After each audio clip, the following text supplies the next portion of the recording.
अगर हमसे पूछा जाए कि सभी ऑर्गेनिज्म के शरीर का बेसिक यूनिट क्या है, तो मुझे यकीन है कि आपका जवाब सेल या कोशिका होगा।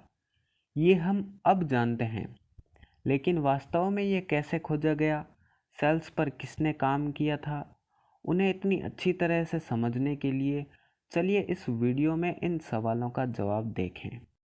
उसके लिए हमें समय में वापस जाना होगा और शुरू करना होगा सेल की स्टडी के इतिहास में प्रमुख सफलताओं और खोजों के साथ।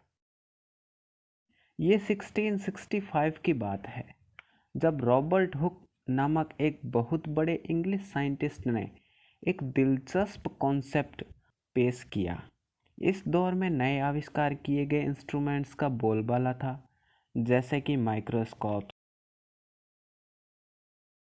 रॉबर्ट हुक ने खुद के एक डिज़ाइन किए गए माइक्रोस्कोप के साथ ट्री कॉर्क की एक पतली पन्नी या टुकड़ी को देखा। उन्होंने देखा कि छोटे स्ट्रक्चर्स एक साथ क्लस्टर यानी कि झुंड में थे। उन्हें ये स्ट्रक्चर्स खाली दिखाई दिए और उसके साफ तौर पर बॉर्डर्स थे। क्या वे किसी स्ट्रक्चर से मिलते जुलते हैं? खैर, पहली नज़र में वे मधुमक्खी के छत्ते से मिलते जुलते हैं, लेकिन रॉबर्ट हुक के लिए ये स्ट्रक्चर्स मोनेस्टेरी के छोटे कमरों की तरह थे, जहां मॉन्क्स रहते थे। इसे ध्यान में रखते हुए इस खाली स्ट्रक्चर्स को सेल नाम दिया। सेल ही क्यों? क्योंकि सेल शब्द का मतलब ही खाली कमरा जहां मॉन्क्स या नन्स रहते थे। यही कारण है कि उन्होंने इसको सेल्स का नाम दिया। हालांकि उनकी खोज बड़ी गजब की थी, लेकिन क्या आपको लगता है कि ये जानकारी जीवन के बारे में पढ़ने के लिए काफ़ी थी? उनके द्वारा देखे गए सेल्स खाली बॉक्सेस जैसे थे। अगर सेल के अंदर कुछ भी नहीं है, तो आगे क्या पढ़ सकते हैं? चलिए इसके बाद आगे क्या हुआ देखते हैं। ग्लासेस और लेंसेज से प्रभावित होकर एंटोनी वॉन लीवेनहॉक नामक एक डच बिजनेसमैन ने अपना माइक्रोस्कोप बनाया। आमतौर पर ये फादर ऑफ माइक्रोबायोलॉजी के रूप में जाने जाते हैं।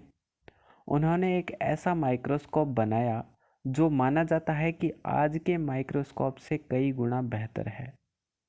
ऑब्जर्वेशन से प्रभावित उन्होंने अपने माइक्रोस्कोप के नीचे डेंटल स्क्रैपिंग की भी जांच की। हालांकि ये अजीब सुनाई देता है, लेकिन इसी तरह वो एक माइक्रोस्कोप के नीचे जीवित सेल्स को ऑब्जर्व करने वाले पहले व्यक्ति बन गए। आपको क्या लगता है कि उन्होंने डेंटल स्क्रैपिंग में क्या देखा होगा? ये तो स्पष्ट है कि कई छोटे बैक्टीरियाज थे, लेकिन उन्होंने इनका नाम ऐसा नहीं दिया। इसकी बजाय उन्होंने इन्हें एनिमलक्यूल्स कहा, क्योंकि उनके लिए वे चलते हुए जानवरों के समान थे। खैर, इस तरह से सेल की स्टडी के इतिहास में उपलब्धियां हासिल हुई थी।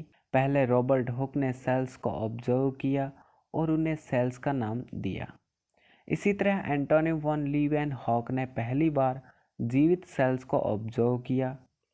ये तो इतिहास के बारे में था, जैसे कि सेल्स की खोज कैसे की गई और वे माइक्रोस्कोप के नीचे कैसे दिखाई दिए। लेकिन क्या होगा अगर हम आज के माइक्रोस्कोप्स के नीचे सेल्स को देखना चाहें तो? खैर, इसका एक दिलचस्प प्रोसीजर है, तो इस प्रोसीजर को हम अगले वीडियो में अच्छी तरह से देखेंगे।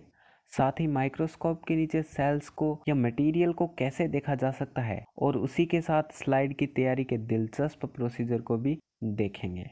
जय हिंद।